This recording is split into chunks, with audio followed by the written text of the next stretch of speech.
Everybody ready for the Mind Dog, the Magnificent Show? Start the clock!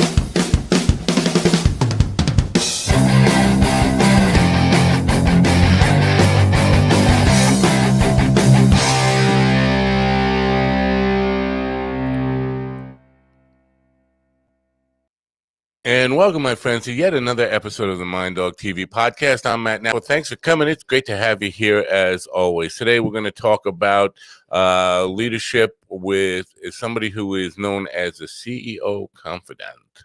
I'm very interested to have this conversation because it not only has to do with helping people better run their businesses and improve their bottom line, but a little bit about philanthropy, which I'm always interested in.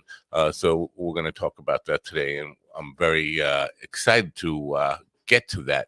First, I want to start with an explanation of sorts, and I guess some kind of an apology. Oh, we're having some issues in the background. I will get to that in just a minute. First, I need to kind of talk about the issues from last night. If you're looking for last night's program and wondering what happened, I scraped it. We did, and 230 episodes that we've done so far. Had some great guests on, some really powerful people, some entertaining people, some really funny people, some people with just some great insights. And then last night happened, and I take full responsibility for it. But my guest last night was beyond strange, weird, abusive, and a lot of other things that we won't get into. But so I decided not to create the podcast from last night's programs, and I pulled down all the video of it from the live stream so that they won't go live. So if you're looking for them, that's the explanation. And I do apologize for that. It won't happen again. We will do a much better job of vetting people like that before they get on the program, and all the responsibility, of course, falls on me. I know the guy who produced the program last night was feeling really bad about it, like it was his fault. No, it all falls on me. The buck stops here. That was my bad call, and I thought we were going to talk about his film career, the guest film career, but that did not happen. So I am aware that this kind of talk may get people curious and want to know more about it. Just know that it won't be online at all, and you won't be able to find it. We're going to try to scrape it from our memory bank. I'm going to do a couple of things here, talk about the product demo that I need to do, run my sponsor, and then I'm going to run a brief music video so I can help my guest get straightened out with his camera situation. He's in the green room right now with some technical difficulties. So while we do that, I will help him. But first, I want to talk about this stuff. This is My Vital C. If you're a fan of the program and you follow, and you're probably sick about hearing all this stuff, My Vital C is this stuff. Is Chris Burris was with me a couple of weeks ago, and he's from SES Research, and we were talking about his new product, My Vital C, that it's not really a new product. It's been out since 2013. But the bottom line is, while he was a grad student in 1991, they discovered this carbon molecule and did some toxicity testing on lab mammals, and found out that not only was it non-toxic, but it increased the lifespan of the lab mammals that were tested 90% or more, without any tumors, without any side effects whatsoever. And so it went through rigorous testing before the FDA could approve it for human consumption in 2013. And humans have been using it since 2013. And so the claim is now that it can increase your lifespan by as much as 90% or more, which of course is an extraordinary claim. And we don't have any 140-year-old humans walking around that we can use to kind of validate that. So that's an unusual claim. And I said, I'm skeptical about it. And Chris said, well, here's the deal. Why don't you try it? I'll send you a bunch. We can try it for free. Have me back in 6 to 8 weeks, and we'll discuss your results. So I've been doing it now. Just today is my 15th day. Oh, we see my guest has got his camera worked out, so we won't have to run that music video after all. So I told him I would be willing to try this stuff and share my results. I will tell you this: I had 13 days of very positive results, and then yesterday hit and not so positive results. I was actually very burnt out yesterday, but for those 13 consecutive days, I had a lot more energy, was sleeping better. The reason I'm doing it on air is simply this, to hold myself accountable, to present it to you, so we have proof that I'm doing it every single day, so that when he comes back on October 29th, we can review the results, knowing full well that I actually did what I said I would do and try it twice a day, every day until he comes back. And so far, the results have been good, except for one day. I can't say anything about the longevity claims that are being made. Obviously, I'm not going to be trying this long enough to say, well, it's going to help me live longer. But I will tell you, it has improved the quality of life somewhat. I've been more energetic, sleeping better, and all that stuff, except for yesterday. So here goes. I'm going to do this really quick and get rid of it. The one thing, I was taking it with a shot of water, chaser. The one thing I will recommend to him when he comes back, is that we got to do something about making it taste better. You know, they can make cough syrup taste better for people who have a tough time with cough syrup. They should be able to do something with that because it's god awful. My sponsors today, FundWise Capital, a business lending platform. They're a lender matching platform that gets you the best credit lines guaranteed. You can apply online in 60 seconds or less, and there's no effect to your credit to see how much you can get. Use the funding for anything you need to start or grow your business. That's right, I said start or grow your business. If you don't have a business yet, but you got a solid business plan, they can help you get funding to get your business started. Get the best funding you can qualify for. Their strategic lending matching platform searches through hundreds of lenders to find the best possible options for your unique situation. They have hundreds of 5-star reviews on Google, Trustpilot, and Facebook, and an A+ rating with the Better Business Bureau. They provide unsecured lines of credit at 0% interest for 9 to 15 months, unsecured term loans, loans based on your income, short-term gap funding, or bridge loans. They work with real estate, startups, as I mentioned, franchises and restaurants, any kind of businesses, any kind of project. To get started, it's really easy. Just go to apply.fundwise.com/minddog. That's apply.fundwise.com/minddog. The links will be in the description as always, and I do appreciate you patronizing my sponsors. I hope I get this name right because my guest was having some difficulties, and I haven't had the opportunity to ask him the exact pronunciation of his last name. I am going to take a guess here, and if I get it wrong, I'm sure he'll correct me. Angel Rebo, known as the CEO Confidant, is an influencer, international TV host, public speaker, CEO consultant, board member, and a philanthropist. In the last 25 years, Angel has empowered more than 1,500 CEOs in 33 different countries. He was born in near Barcelona, Spain, and has lived in 8 countries and speaks 5 languages. It's my privilege to introduce him to you. Ladies and gentlemen, please open your ears, open your minds, and help me welcome in Angel Rebo. Thank you. Thank you very much. That was a pretty thoughtful introduction. Thank you so much for being so kind and so patient. Not only to you, but obviously to your audience. Thank you. Did I get your name right? Oh, absolutely. You did. Oh yeah. Good for me. Good for me. I'm happy about that. Totally. You must be pronouncing Spanish names of Catalan people like every single day on your show.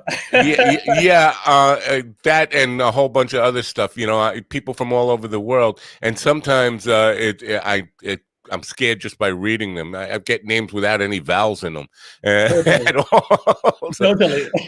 my greatest fear, and I hate to disrespect people by getting their name wrong, and so it's good to know I got it right. So thank you, and thanks for coming here. No, so absolutely. Let's talk a little bit about you and the path that led to where you are today, and your work with CEOs. Can you tell us a little bit about your background? Yes, absolutely. So basically, let's say since I was a kid, although my mom and dad had very humble origins, they always wanted me to learn foreign languages, and I think that was the most important thing that happened in my childhood was that I was taking French lessons because at that side of Spain we were so close to the French border that we were all learning French in the school. But also at the same time, mom and dad wanted me to take English lessons on a private academy in the afternoon, in the evening. So I started to do that, and fast forward, I found myself that I wanted to have a better, professional future, and Spain wasn't enough. Spain wasn't enough. I wanted to. I had been using my French and my English for some, clients here and there, but I said I really want to have an international career, and I decided actually to accept a job in London. And that was definitely the start of my international career, but also the start, I would say, of my business development career. So I started working for, interestingly enough, an American company based in London. And I started to serve many different customers in different European countries. I was communicating with them in French, in Portuguese, in English. I was dating a German girl at that time, so I was actually using even German. So, I was always like using different languages. And fast forward, I always was traveling. I was literally, I think I've closed business in more than 33 countries, working with this many companies. And I was always doing the same thing. So I was always helping my employers to develop their businesses, to develop like distribution channels, indirect sales models, reseller channels, these kind of things on those countries. So I always was blessed of having teams around me that were supporting my challenges, and I always was working for the kind of businesses that we were conducting. We always had to reach the C-level, so we always had to reach the high-level executives of those corporations, because actually the amounts also of the deals we were closing were pretty sizable. So, and I was doing that first from Europe, from London. I moved to Mexico, lived there for 10 years. Then I've been living in Plano, Texas for 10 years now. But always the same thing, using this international background and going to so many countries and dealing with so many people with so many different cultures, and always helping them solve their business issues using the technologies or the services at hand. Wow. Interesting stuff to unpack in that stuff. Well, let me just tell you a little bit about my experience and why I'm going to be asking the questions I am going to be asking will probably be revealed in this little bit. I have had many careers. I've been a creative person my whole life and been involved in creative stuff, but I had a lot of opportunities or necessity to take day jobs and careers. Been a marketing director, a technical director, a junior vice president in a corporation with 27,000 employees. Spent a lot of time. Every single job I've had for the last 35 years before I took this. Now I am a CEO, but before I started doing this, my direct report was the CEO of the company. And what I found is, at least here in America, now you work internationally, so it might not be the same, and I've had probably 7 or 8 that I thought about last night, where I reported directly to the CEO, and the CEO was the most out of touch with the culture of his own company, the one who really did not understand what the people underneath them were doing, what their culture was, or what their mission really was, and what drove them. I find that to be epidemic, and with talking with business leaders on this podcast, it seems to be holding true in the United States. So why is it that I understand the CEO is the decision maker and the guy who's going to sign your check, but why is it you start there? Why not with the people who are really running the company, like the junior vice presidents and those people who really have their pulse on the company? Are you asking me why do I stop with the CEOs? Yes. Is that your question? Yes. Well, let me tell you, I don't stop. Okay. I don't stop. So, I've been working with them. I've been helping them. I have been empowering them. But, and you just answered the question. The reason is, you just said it. They signed a check. There's the board, right? There's the board. There's the CEO. There's the leadership team, right? Right. And there's this gap. Typically, CEOs and boards are pretty aligned. Okay, let's put it this way: they're very aligned. Right. There's starting to be a gap between the CEO and his leadership team. Oh my Lord, the gap between the leadership team and the rest of the company is huge. Right. So that's why, due to the fact that we had to deal with these large projects and these large amounts and everything, large dollar amounts and everything, I had to necessarily work with them to have the sign off. But the nitty gritty, the dirty work, obviously was done with the leadership team, and most importantly, with what I call the business operators, the rest of business operators. But I am totally with you. And you know what? I think that I think that as soon as business operators start to be aware of the implications of what they do, and actually the CEOs empower their business operators to do that, to know the exact, the consequences of their business decisions while they work there, this gap that you just mentioned, this lack of, oh my God, I see all these people in the company, but at the top, maybe it's not that clear what these other guys should be doing. Right. That thing that you experience yourself like firsthand, it happens every single day. Every single day. So first identify the gaps and then do something about it. So then the follow-up question, if I may, actually, I might even ask that question to you, which is, why wouldn't the CEOs take action? Right. Why wouldn't they do it?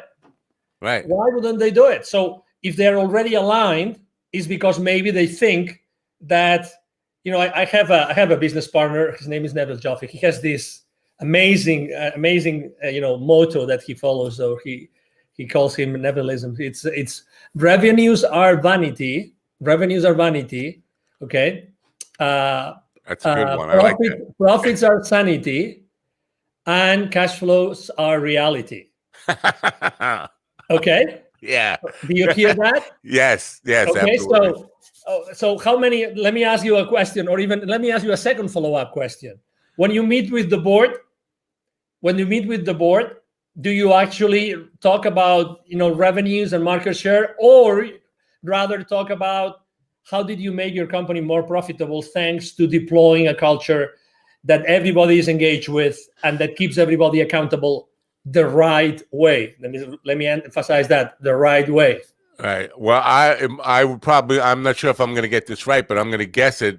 Most CEOs are just talking about the bottom line, profits, and all that stuff, and not really concentrating on how to improve the culture and productivity the right way. It's that famous, that very famous visual of an iceberg in which you only see the peak, you see the peak, of the iceberg, but what about the rest, what's going on in the organization? Right. So there's a lot of things going on in the organization, a lot of things. And actually, right now, with everything that's going on in the world, with all this, with the current state of affairs, I think that most of those inefficiencies, most of these issues are coming to the surface. And me having worked internationally, obviously, immediately you start thinking, what about diversity? Diversity of cultures, diversity of people, diversity of religions, of sexual orientations, all this diversity. I talk to C-levels every week. I was talking to a couple of headhunters the other day, and he said, I can't cope, listen to this, I can't cope with the number of requests I get of chief diversity officers right now. Wow. Chief diversity officers. I don't know where to find them. Well, I can find them easily, but where are those experienced people that have worked internationally, that have embraced this culture, really know how to deal with a mix of cultures, with a melting pot of cultures that are going to help you create efficiencies inside your corporation? Right. Wow. Well, that's something to unpack there too, because you did mention in your opening statement there about knowing the different cultures of different countries that you've lived in and that kind of stuff. And we talk about culture in a couple of different ways here. There's countries have different cultures and companies have different cultures. Does the cultural influence of a company, is that affected by the country culture Like, is culture, corporate culture, a bigger issue in the United States, say, than it would be in Spain or Portugal or France or wherever, or is it the same kind of challenge? Well, number one, definitely the country where let's say where the headquarters of that corporation is, and I have lived that firsthand. The country of the health where the headquarters of this company is definitely define the culture of the entire organization. Right. And I've myself lived in transitions. You might have lived the same experience. Transition of a company that was fully American, and transition was bought out by someone else in another country. I'm not going to mention it. And suddenly the culture started to change, and it was coming from this other country. Was it better? Was it worse? Well, you can't tell. You can't tell until you start seeing the consequences. You start seeing the implications. You start seeing how does that translate to the way you communicate with the rest of the people, with the rest of your peers, your managers, the people that report to you. And then answering your second question, if culture is, let's say, an issue or can be a challenge in any country, or if countries have the same kind of culture creation problems as we have in the US, I would definitely say yes. I think it really depends on business leaders. And I really think that, again, with all this current state of affairs, that's gonna help everybody a lot. I think that they are realizing that now that the people cannot meet and cannot see each other and cannot meet face to face, they're going to realize that the style of leadership of those leaders becomes much more relevant. You know, you were mentioning maybe they don't get it because they are on their ivory tower, right? You cannot be on your ivory tower anymore because you have to be in how many more times Zoom calls right now? How many more virtual events have you go through? Many more, many more. Right now, it's impossible to hide. You can run, but not hide. I love that. But I'm not sure it's so much, and I'm sure the ivory tower part of it is definitely part of it. But I think, and you'll correct me if I'm wrong, but I think where a lot of CEOs go wrong, or where they go astray, is they start their company with a great what is the word I'm looking for? Intention. So they'll put together a mission statement that has this really glorified sounding and really well-intended statement, and they kind of start working in their business rather than working on their business, and so they're doing the things the tasks that a CEO would do, rather than look at the whole picture of what the company culture is and how it's evolving. Are we staying true to that mission statement that was written when we started the company, or was that just words that we put on a poster and hung over my door, and then now we're actually doing the work and forget about that? But everybody who comes into the company must at least read it and get to know what we were supposed to be about, but we forgot what we were about. And often, and I'm going to want to get to this, there is this idea of giving back in that original mission statement that is totally lost somewhere along the line. Few years in, and you find that your mission statement doesn't match at all what you're doing, and it's just words now. I think that's a big part of it. Do you agree? And if so, how do you get them back on track to that? Picture this, right? Let's say we have a startup CEO in front of us. Okay, so it's a small company, fired up, this new concept, this new idea, they thrive over time, right? And they become this monster, right? There's 10,000 employees or company employees. One of the main differences that are lost in translation is the communication. Is the CEO still listening? Is the CEO still going around? Is the CEO still open to suggestions, open to listening? And I think that communication is one of the most important issues here. Definitely. Because are they open to receive? You know, it sounds like a self-help kind of tagline, but are they open to receive? Are they open to receive? If you start looking at you've been a CEO, you reported to CEOs, what if you started to look at all the skills of everyone at the company, all the skills, not even the work-related skills? What could you do with those to make that environment even more engaging and more creative and even more even enticing to one another? it's like helping and caring for one another. So that's what it's lost. It's lost the ability or the willingness to listen to be open to receive what the rest of the organization is telling them. That's what you perceive. That's what I perceive. I perceive the same thing. Also, let me tell you that I don't think there are good or bad CEOs, or one strategy is good and the other is bad. I don't think so. I think that it's more what the CEO does with it.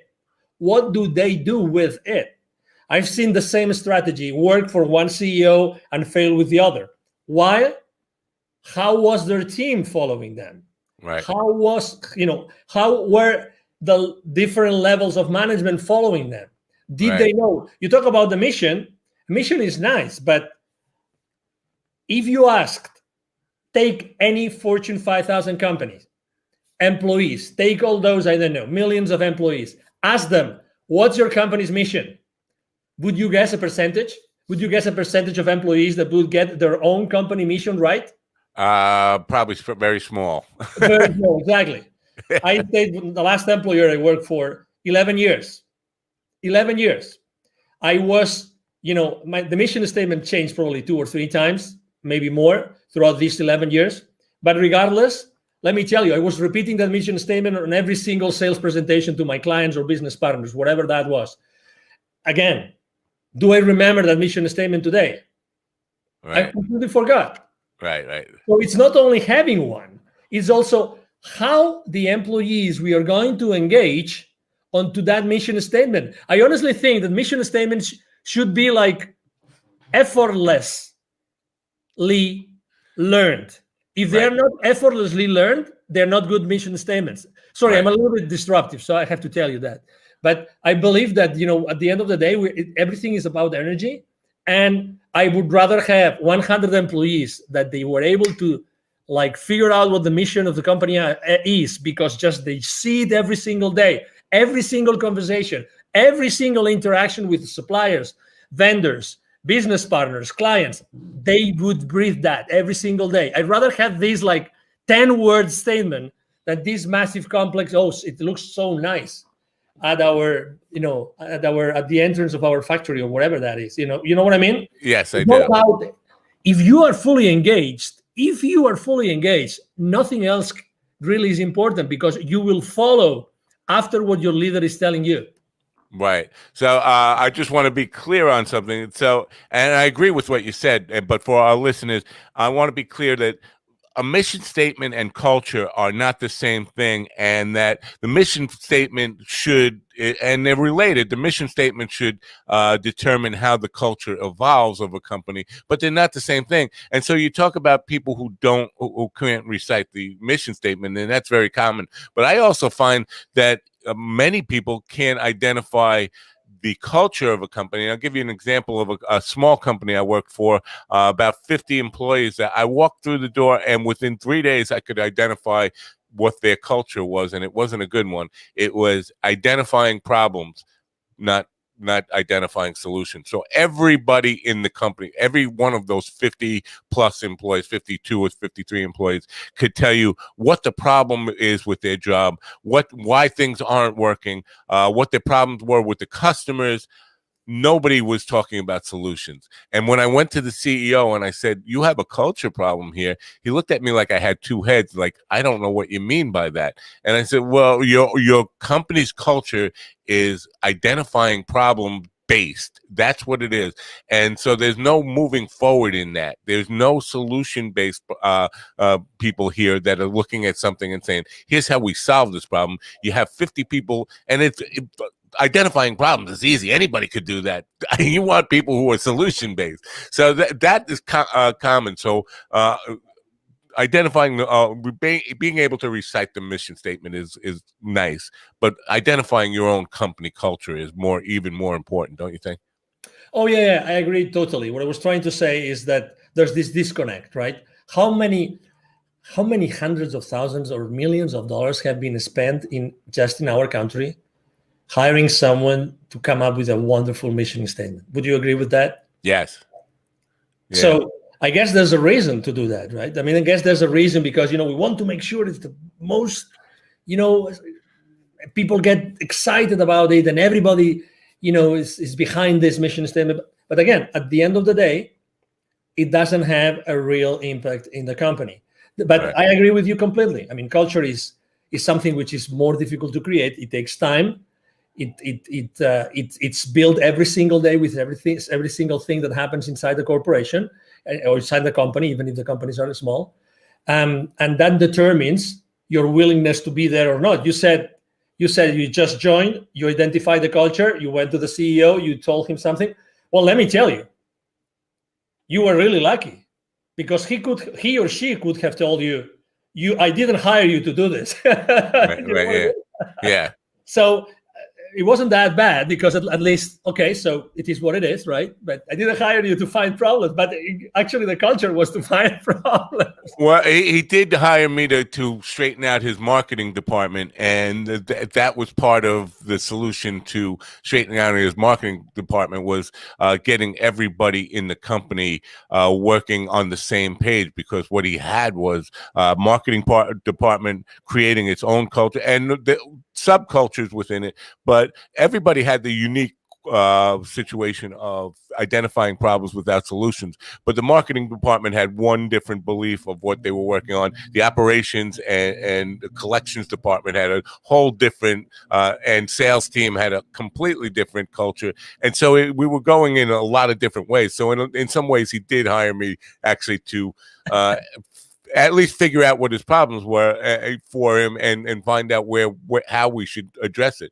So my solution was to get the entire team together in a big room and have them explain what the culture should be. And anybody who wasn't, and this was a tough sell for him, that anybody who really couldn't adapt to what the new culture was going to be and help us build that culture should start putting their resume together and looking for a job elsewhere. Because I definitely one of the people who believe that if somebody's not helping you pull in the same direction, they're helping you push in the opposite direction, and they're toxic, and they should be encouraged to leave the company. If you're not part of the team, you shouldn't be in the room with the team. What's coming to me as I'm hearing you is I think that the quality of the questions you ask your team also define the results that you get from them. Right. And we tend to use, myself included, obviously, we tend to raise the wrong questions. I try always to not only ask like open-ended questions, but also the how. So the how. So, okay, so we know that there are all these issues, all these cultural issues. We know there's these issues, these problems here that we have to interact with the rest of the organization. At the end of the day, marketing is it's the first stop to the world, to the audience. We want to approach them. We want to have them feel. We want them to feel appealed to come to us, etc. But how can we do that? How can we overcome these things? How can we look at this? How can we create something together? And I think that's a big difference between CEO teams which thrive compared to others which struggle a little bit, which is how can we create something together? How can we create something together which is going to replace something else? And we do it taking into consideration the entire team of the company. How? No, not if, not when, but how are we going to do it? The moment that you start asking yourself the right questions, then the conversation completely changes. And I'm sure that in this particular case that you just described, which is amazing, it's really like you were extremely blessed to be at that position because you had to fix that thing, right? You were hired to do that. Right. So, oh my God, I'm sure that the lessons that you learned there were invaluable because you had to create things. You had to take these people. Okay, so some people weren't on board, other people were on board. At the end of the day, you came up with, okay, let's do this together. We're gonna do it We're gonna do it together. We're going to do it together. How are we going to do it? Everybody's going to contribute to do that. Well, I found that, and what I found in this company was, number one, their hiring practice was based on just resumes. Do they have a good resume? And that was it. So, and that can be a problem if you don't really, if you don't hire with understanding the people that you're hiring, and you're just hiring off a resume, you're going to get people who aren't in line with your culture because you haven't had that talk with them. You don't know their core values and principles, and don't know if they align with yours. And the second part of it, so they hired people without knowing their core values and principles, and once they were in the company, they would never fire or encourage people to leave if they were in fact toxic. So none of the directors or managers of the various departments ever let anybody go because of they didn't line up with the company. And the HR department happened to be run by the CEO's wife, which nepotism I'm always against. But so the HR department was never really held accountable in any way, because how can you hold your wife accountable, right? So they would their hiring practice was really, really bad. And basically, because I think hiring the right people definitely has to be more than just, do they have the skills and education? Do they have the values and principles of what our business is all about? And then comes back to the mission statement and what you want your culture to be. Yes. And honestly, I always think that one time someone asked me, okay, so if you have to give one advice to one CEO, what piece of advice would you give that CEO? And I ask, can I choose a single CEO? And that person told me yes. So please, I would definitely recommend that single female or male CEO to get married and to have a kid, so that he will start receiving the lessons that the kids give us to all of us as parents. Okay, so I'm trying to make a metaphor between what's happening inside the company. Right, I get it. What's happening, inside the company with all of our colleagues, peers, people that report to us, and people that we report to, and what happens inside the family. Never underestimate the power of someone working with you or for you. Never, ever underestimate that part, ever. Because there's always something that can happen. There's always some experience, some part of the creation process that you are undertaking with them to create, in this case, for instance, a new marketing strategy that can change this, can change the future for that company forever. So I see the same thing. So I understand it's true. I mean, not every company is hiring, for attitude, let's put it this way. How important is the attitude? If someone is willing to change, if someone is enthusiastic, if someone brings to the company every single day, they are pumped, they're fired up. Let's do it. I make mistakes, but I move on. I respect everybody. I honor the support I get from everybody. This gentleman, maybe, or this woman this lady didn't have this resume, which was amazing, right? According to the credentials written, but probably, this lady or gentleman, they might have this amazing attitude that's going to make all the difference. Right. And you know that when you have your team meetings, right? You have your team meetings and you have plenty of people around your table. How important is the excitement? How important is, yes, we're going to do this. Come on, we're going to have a great meeting today. And you talk about your wife, your dog, your weekend, your whatever that is. This is really, and again, this is something I'm seeing today. I think that we have to bring our personal life more into our business world. Listen what I'm saying. I agree. Yes. Honestly, I mean, even if we are now working remotely, it doesn't matter. Hey, we are human beings. Why do we have to leave our human personal life out the door when we get into the building, our company building? Hey, we are human beings, and I'm going to be a much better contributor to your team as much as I feel recognized and as I feel that I'm a human being that you really take consideration after, or you are considerate with me. If that happens, I'm going to give you 1,000% every single day. Why separating those two things? Why? What are we trying to accomplish? Again, I honestly think that right now there's a lot of things, there's a lot of moving pieces inside corporations. I've seen a lot of CEOs these past months, and a lot of C-level executives that they have tried to find the right place, and I'm not talking about the job. I'm trying just in the same place where they are right now. They're trying to see, okay, so what's the best thing to do right now? Right. I mean, I had to deal, probably you had too. I had to deal with the crisis in 2001 and with the crisis in 2008, 2009. I had to deal with those crises myself with my teams. So, but this one is a different thing. So people, regardless of how powerful their companies are, they're human beings, and they're still figuring out what is going to happen in the future. How are we going to have to handle this? Human relationships remotely, all these things. And I think that this is already starting to happen, which is, again, the separation between the personal world and the business world is going to be non-existent. Really. Right. It's going to be non-existent. I think that's a great bridge to the next thing that I want to talk to you about, because I know that you practice what you preach in this idea of giving back and philanthropy. And I think when you do that, when you include philanthropy as part of your company culture, you get people who have passionate about causes in their personal lives now putting that energy of that passion from whatever the causes are into your company and help building. Can you talk about that?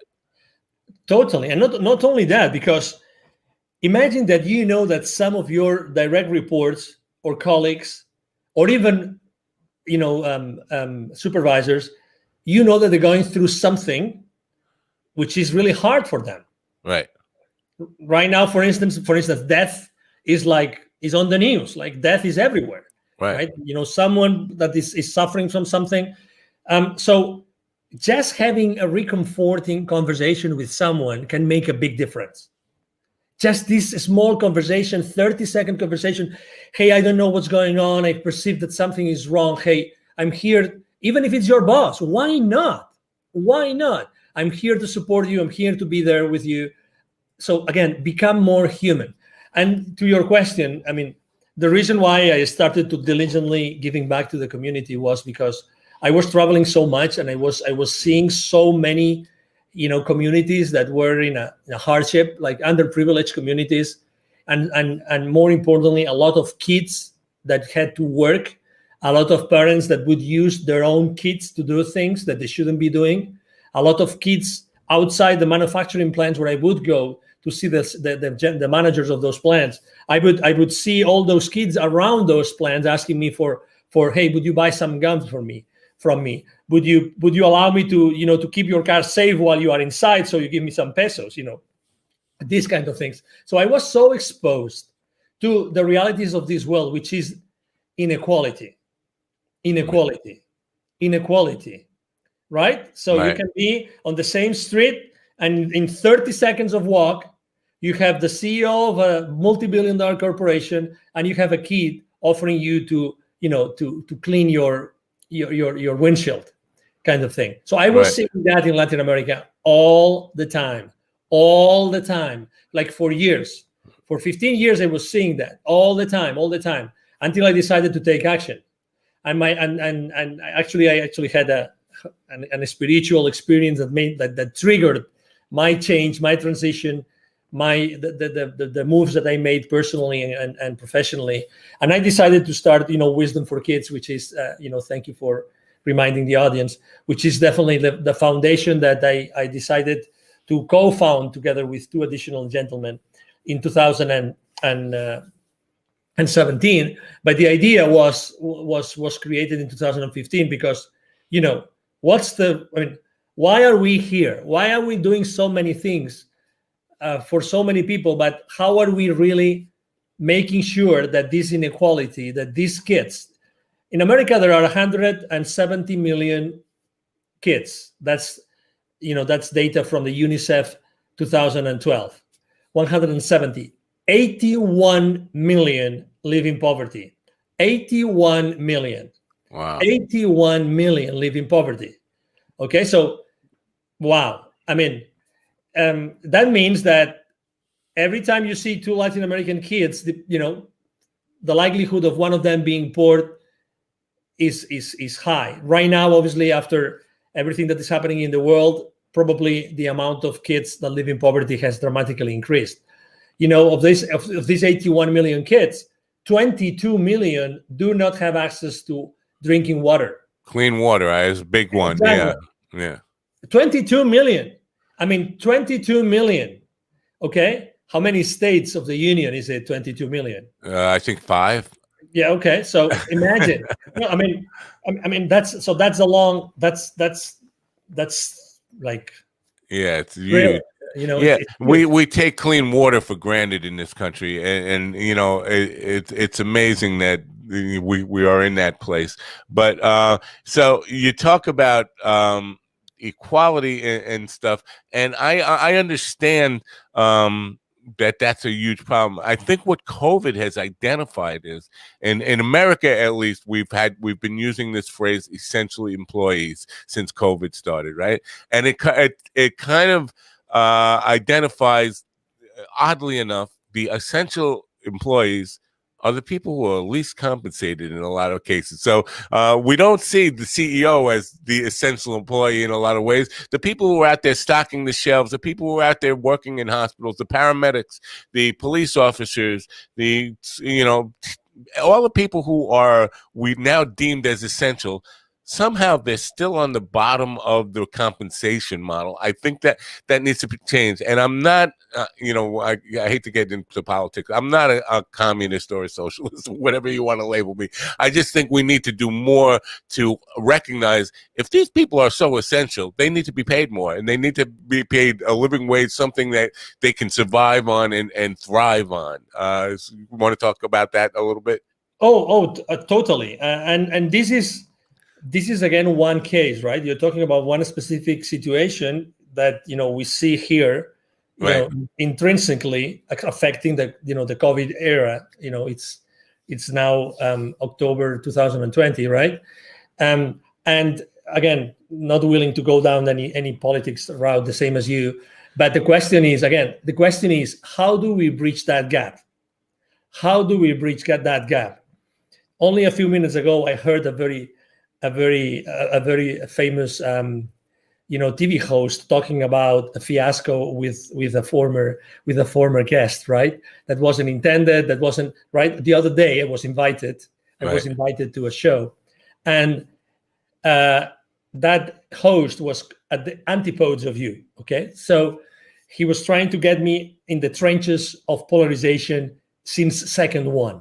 It's like, I want you to say this, and you have to say it like this, and I want you to know your opinion. And I was all the time saying, I understand that you want to know my opinion. This is my opinion. My opinion is that someone has to be in the middle bridging, building bridges.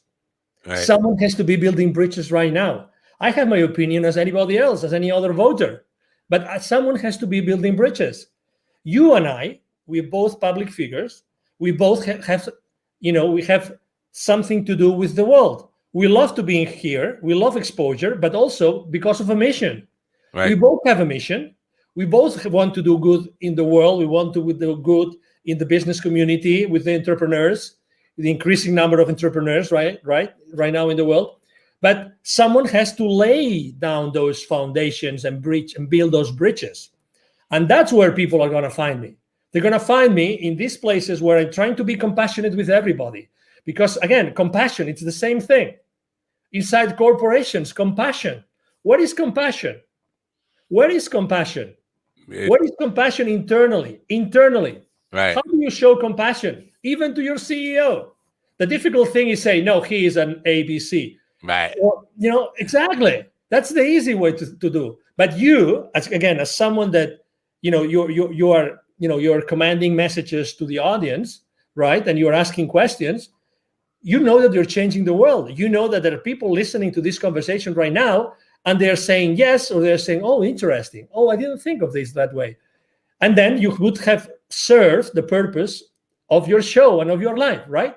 Right. So that's exactly what is our, I think that's our, like our commitment and our role in our lives is to really be the main characters of our lives. Be the main character of your life. Don't get sidetracked because it's so easy. Hey, take responsibility of your life in the sense that be yourself, wherever you stand in the political spectrum, you name it, be yourself. Right. Be yourself. Do your own research. Stand up for what you think. Right. Be yourself. Don't allow yourself to be grabbed to the left, to the right, to the up, or to the down. It doesn't matter. Right. You know, that's why, and that's why obviously I mean every time I have the opportunity of being able to answer questions like yours, I'm so thrilled. Well, I would call what you just described being authentic. That's how I would label. Be authentic. And there is a great power in that, I think. But earlier you and I forget what we were talking about, but you said it sounds like a self-help type of phrase, and I forget what the phrase you were alluding to. But I think there's first of all, I think there's a big influence of what we self-help stuff in business right now, and what really I find refreshing about you is that you're not calling yourself a coach. The CEO Confidant. I'm hearing from so many people who label themselves business leadership coaches and things like this, and I think we get to the point, and that's a self-help term, and we get oversaturated with that. I think we're seeing an influx of too many people who want to be coaches and we're losing enough people to coach, if that makes sense. So we have so many people who are you know what, I don't want to work anymore, I just want to teach my knowledge, and I want to share my knowledge and be a coach rather than actually produce anything. And I think that's a tipping point where we're kind of getting close to. So talk about why you kind of steer away from that new agey kind of language in what you do.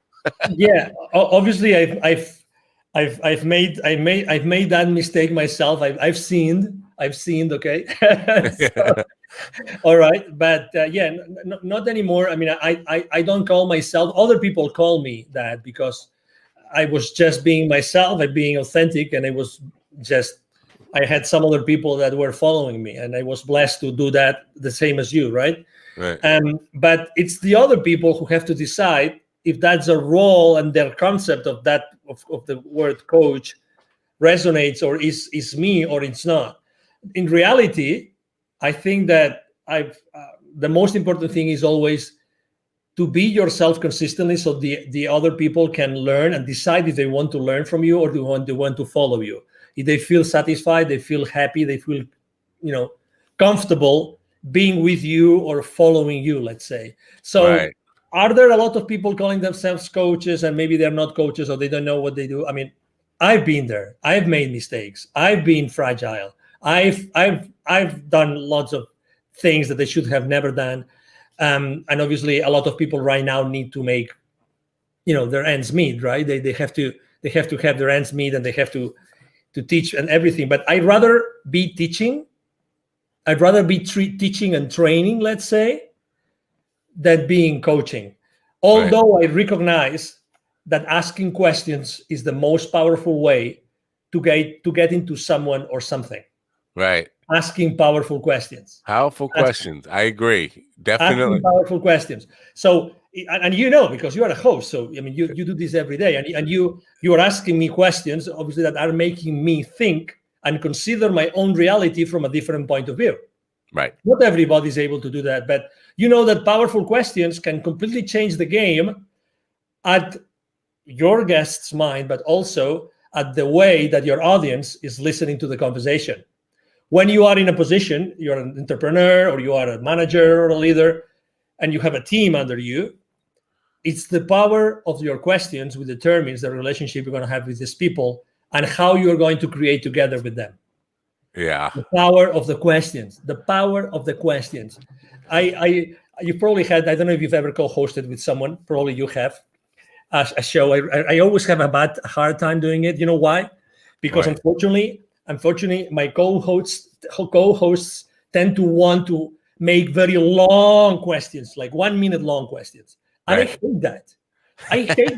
I invited someone because I want my audience to learn from that person. If they want to learn from me something, they have two options. They will ask me questions, or they will get into one of my monologues online. You know what I mean? Yes, I do. I want to stay away from there, but I still want to ask difficult questions. And sometimes I get comments from my audience, the same as you probably.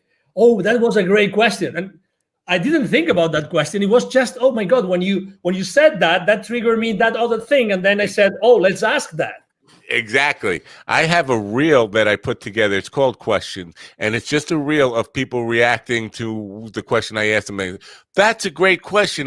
Nobody's ever asked me that before, and that kind of, and it's just one after another of that. And that I take great pride in that. When I get a guest to say that's a great question, I have to think about that. I say, I know I've done my job. I know I've done what I'm supposed to be doing here. I made them think about something rather than just route answers that you answer in every interview one after another. So I appreciate that answer. And you talked about, and I just want to address something you said earlier about empathy or sympathy or compassion is the word you use for your CEO. Somebody who was on about 2 weeks ago, I guess now, said to me that she was reading off statistics, and she said 71% of people working in America said they would take a pay cut if it meant they get their CEO fired. And I'm thinking, wow, that's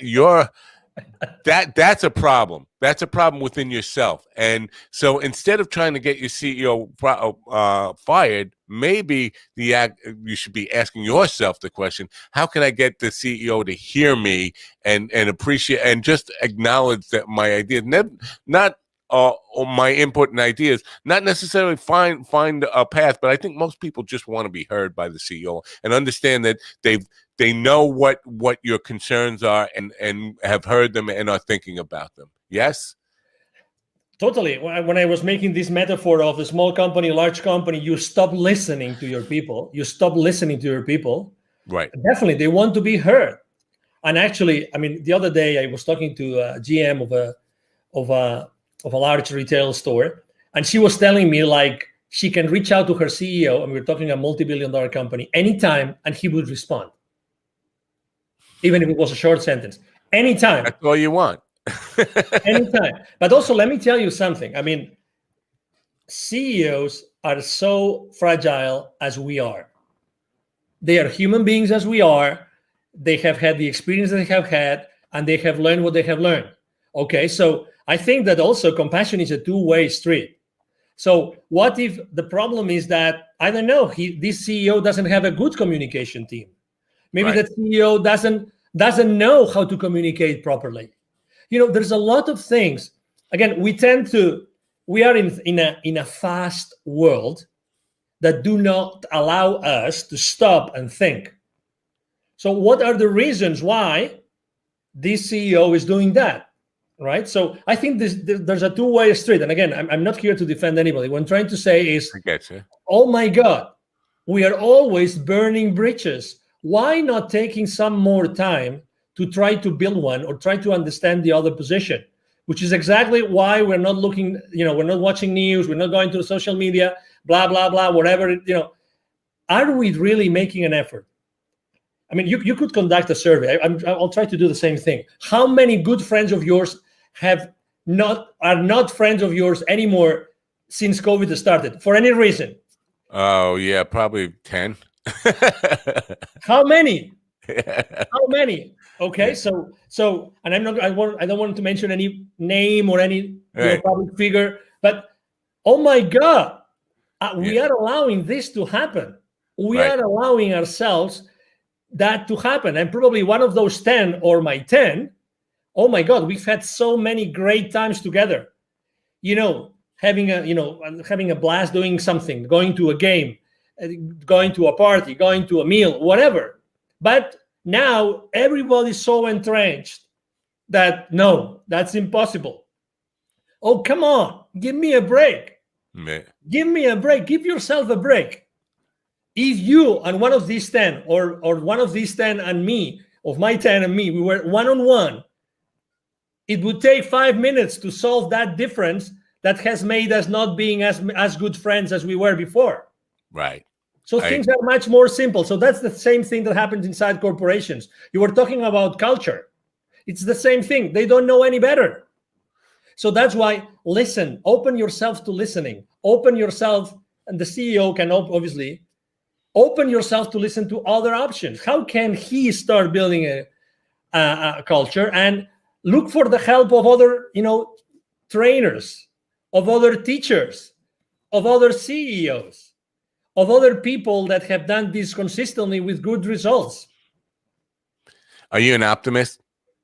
Oh, I am totally. Good. It's good to hear. I like when people don't even hesitate with that question, and they come back with. Usually, it's they don't hesitate and they come back with, "I'm a realist, not an optimist." But I appreciate an affirmative, quick answer, no matter what. So I have your link follow up on the screen. I'm thinking that's the best way for people to Yes. find out more about you and get involved with you. Well, and it will be in the description, of course. What is the best route for people who want to know more about you or get involved with you? It'll get you involved in their business. Thank you very much. The easiest way is, you see my name here, right? Angel Rebo. So my email address is very easy. It's angel@angelrebo.com, which is my first name, last name.com. Angel@angelrebo.com. The link that you see here, there, hold on, there. There. Right. Exactly. So the link that you see there actually takes you to all my social media outlets. Right. So you will see what I do on LinkedIn, which I am consistently there. I'm posting every day. But you will also have access to my nonprofit website, to my Facebook page, to my Instagram page. I have a pretty consistent public campaign going on about really sharing good ideas that unite us all, regardless of where we stand. Good stuff. And it's a great way to end this. Angel, I thank you so much for your time and insight today. We're out of time, but I would love you to come back sometime and have this discussion and go a little bit deeper as time allows and your schedule allows. But I really appreciate your time and insight here today. And thank you so much for coming. No, thank you very much, Mind Dog, for having me here today. And obviously, thank you very much to all the audience for having the patience of following us. And it will be obviously a pleasure to be one-on-one with you. Thank you. Great. Thanks. Bye for now. Angel Rebo, my big takeaway from that is listening and building bridges. That's what's gonna be a big takeaway for me from that stuff. I do hope you will check out his link follow where you'll find out all the information from him and his nonprofit stuff is really, really important too, and I hope you will patronize that as well. Hope you got something out of this program today and really will take it to heart. I hope you come back, tell your friends about it, subscribe, go to my YouTube channel, subscribe there, go to minddogtv.com and get on my mailing list so you know when we're going to have great guests on. How else would you know? And questions or comments for me, please, info@minddogtv.com. info@minddogtv.com. Tonight on the entertainment edition at 8 p.m., I have Randall Dean, who is the email sanity expert. And you say, well, entertainment edition, why are we talking about email? Well, first of all, it was convenient to him. I won't lie. The time was just something that he could make. But I do think email, it goes beyond business. It's something we all struggle with. And so I thought it would be appropriate for the general audience to really get a hold on getting more managed email and not letting email just control our lives, but controlling the email, which is a tool for us. So I hope you'll join me then at 8 p.m. Tonight. Till then, I'm Matt Napa from the Mind Dog TV podcast. Thanks for coming. Have a great rest of your day, and bye for now.